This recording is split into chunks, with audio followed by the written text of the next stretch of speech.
Do you feel you have equitable access to travel in British Columbia? British Columbia is defined by its Pacific coastline and beautiful mountain ranges. There is no shortage of travel opportunities, from Whistler to Tofino to the Okanagan and beyond. With 1 in 5 Canadians and approximately 15% of British Columbians living with one or more disabilities, these opportunities must be accessible to all.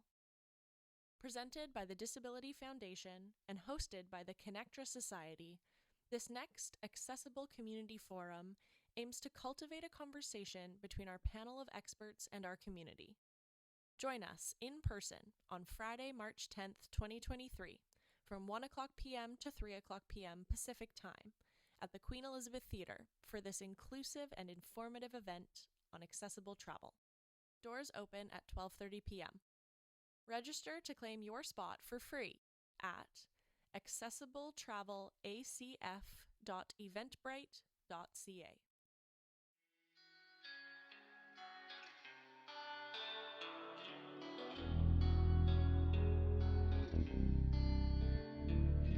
The other thing that I've heard that DIGA does is something called the Home Gardening Project. I understand that this is a little bit different from the workshops. Could you maybe talk about what it is and what it does? Of course, I would love to. So the home gardening project actually came about during the pandemic. Many of our gardeners, as well as other people, were concerned about going outside, and um, we came up with this idea to have a self-watering planter. Again, we partnered with Tetra Society. So we have these planters, and they were delivered to 10 of our clients, and they could grow their own produce on their balcony or in their backyard, and not, have to take, transportation, expose themselves to the virus. So, yeah, we just wanted to just empower people from home and give them some food security as well. Yeah, I love that. That's really cool. It's kind of like a multifaceted goals there. And so you said 10 clients had received those in the Yes. past? Yep. Next year we're hoping to do another 10. Ooh, very Mm-hmm. cool. Awesome. And so I imagine those are still being built right now, or what does that look like? Yes. So for next year, they're still being built. We already have a waiting list. So Mm. if you are interested in a home planter for yourself, again, you can go to our website and email us at info@digavc.org. Really cool. Really cool. I love that. Yeah, that DIG is now offering sort of both sides of the gardening spectrum, like a bit at home if folks, either have more sort of accessibility issues getting to community gardens in terms of transport and stuff, having it like brought to them, I think is really cool, but still offering the community gardens for the connection piece in the community and getting to work with volunteers. Yeah, a lot of our clients don't live near their community gardens that they're a part of. So having that at home, just, it makes it really easy. Also, just the self-watering aspect, only needing to fill it up probably every 2 weeks. Wow, that's really cool. Mm. Yeah, because that's a big chunk of time to sustain, veggies and whatever's growing in there. Generally, I mean, in summer months, you'd have to be out there, from what I understand, watering like once a day almost. Yes, yes. Yeah, that's So in our amazing. community gardens, because our clients can't get there on a daily basis, nor our volunteers, we've installed at all of our gardens that we're involved in automatic irrigation systems. So that we set a timer and have it water, once or twice a day. And that's just, the consistency is really important in growing. We've seen a big difference after we've installed those in the amount of produce that is harvested. And I think it takes the worry out of it as well. You're not worrying about, your plants, or asking someone, hey, can you water my plants. Totally. Yeah. You don't have to have that sort of layer of stress going on in the back of your mind of what if I can't get there? What if they don't get watered? Is everything going to sort of shrivel up and be wasted? But yeah, that's really cool. Yeah, I think another cool part about just the home gardening project, just being able to look out your like balcony or your back door and see, your plants growing, on a daily basis is pretty cool. Absolutely. I love that. And earlier, when we were talking about sort of that bidirectional nurturing that happens with growing things, the other thing that, for me at least, I've sort of experienced when I've grown things in the past is a bit like that sense of pride that you get when you've put in all of this work and then you get something that you get to take home with you and turn into food. I think that's just such a cool transition that you get to sort of literally bear the fruits of your labor. It's so true. And then also, it's a great talking point too, because many people don't grow their own, produce. So just to have that sense of pride and just that confidence in like, hey, I grew this. It's pretty awesome. Like, and seeing it grown from a seed to, this, zucchini that you're eating is it's pretty incredible. Yeah, absolutely. And especially in a city like Vancouver where, we have all these other housing issues and people space, just space in general, gardening takes a lot of space. And so having that opportunity to connect with gardening, I think is really, really cool. So, in terms, we've talked a little bit about this sort of generally accessibility barriers to gardening. I'm wondering if you could talk a little bit more about what barriers are sort of generally that clients might be facing before coming to DIGA. Sure. So, in most community gardens in Vancouver, they're not accessible for a variety of reasons. But most importantly, just entering the garden. A lot of times there's not cut curbs, there's not like a gradual grade, it's just too steep to get up. Um, like the ground itself is not suitable to move around in, wheelchairs or different mobility devices, scooters, um, and it's there's many other things as well, but like for example, just the hoses, Mm, being able to move a hose to your plot. It might be across the garden. um, what else? Just the height of the beds um, can be an issue as well. Most that I've seen in the gardens, they're too low. mm, So our beds are raised, and so there's a couple different styles. One is a tabletop style, so wheelchairs can actually go underneath it, and you're just able to garden comfortably. That's kind of our most popular design. And then there are others that you can wheel beside, and they're an appropriate height, so you can reach over and garden. very cool. Yeah, no, that sounds like a such a simple solution too, and that's one of the things that I think can be really frustrating within the disability community is instances like this where it's not difficult to make things accessible and it's just overlooked and there's no real reason that it couldn't be done in an accessible way, Mm. but just without that intentionality in design you end up missing accessibility for tons of folks, and it just doesn't really make sense. So I think that it's really cool that the dig is out there doing this. And going forward, I know that any new community garden built, um, they are making accessible, Oh, which good. is fantastic.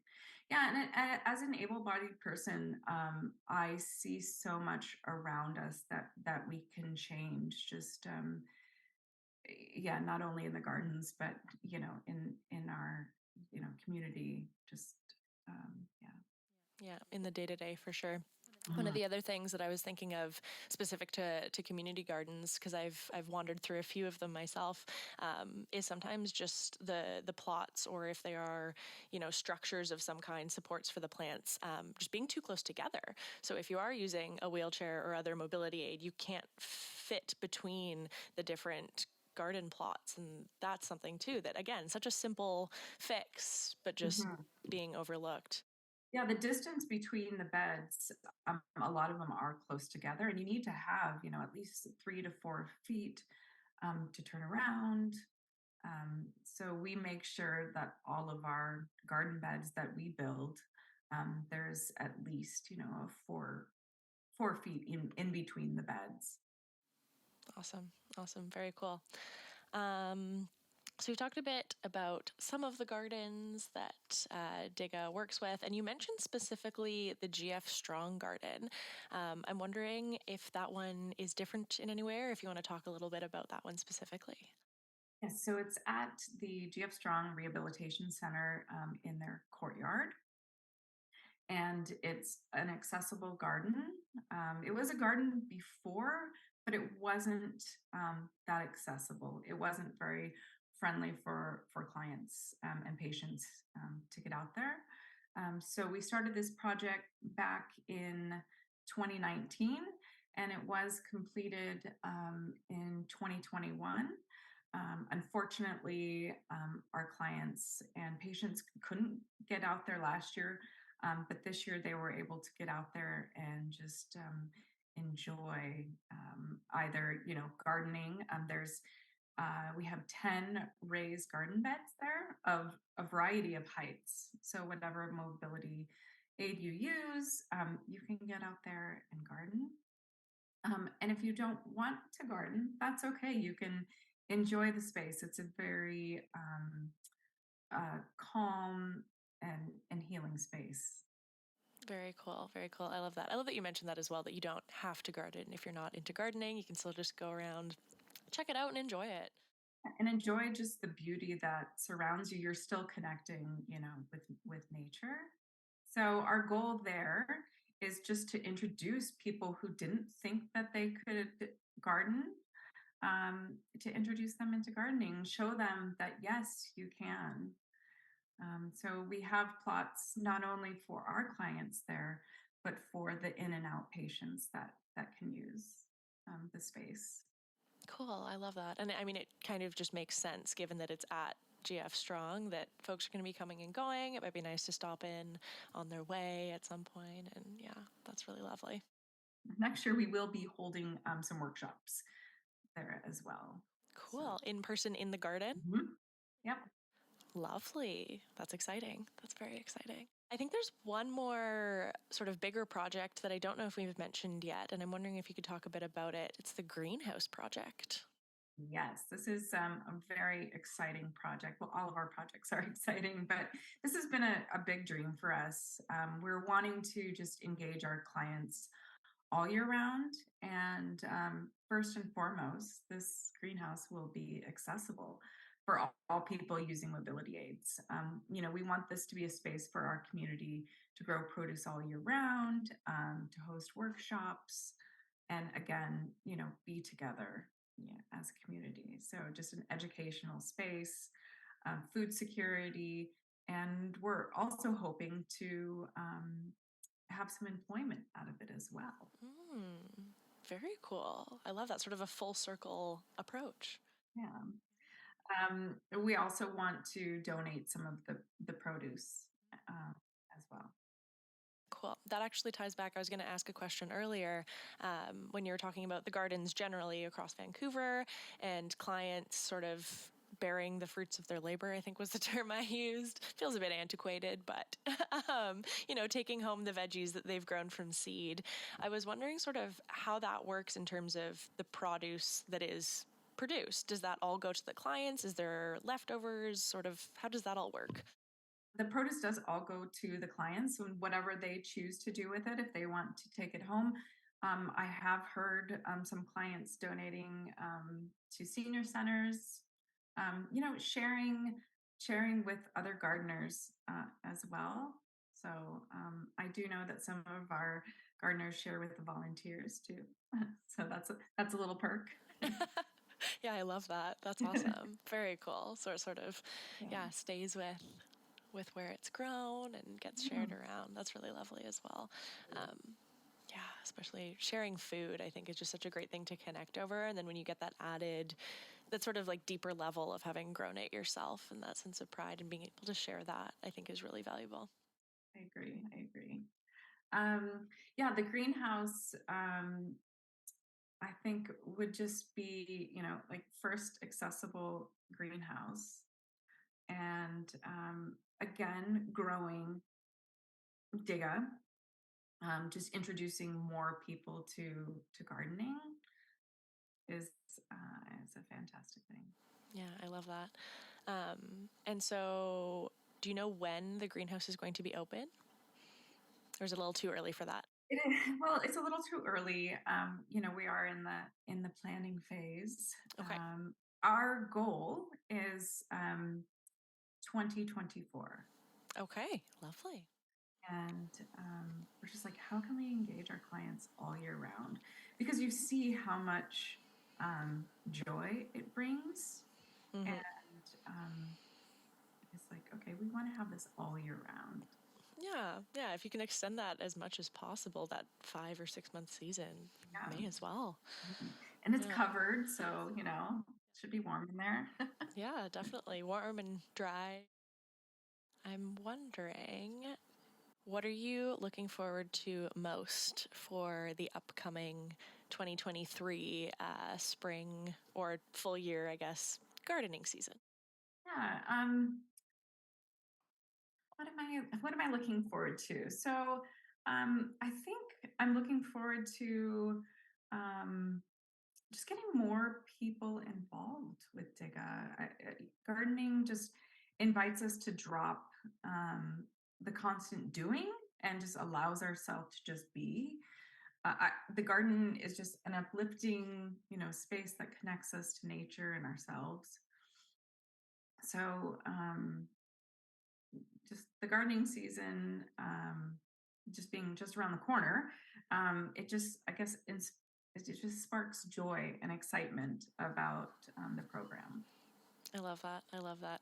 My last question was going to be, what is your favorite thing about being involved with DIGA? I'm guessing it might be similar, but if you have anything to add. My favorite thing, first and foremost, would be the connection to others. Community is really important, and making those personal connections, having the social aspect of gardening is first, and then it's the gardening, being able to grow your own produce. Yeah. Totally. I love that. That connecting to others over a shared interest and like a shared joy.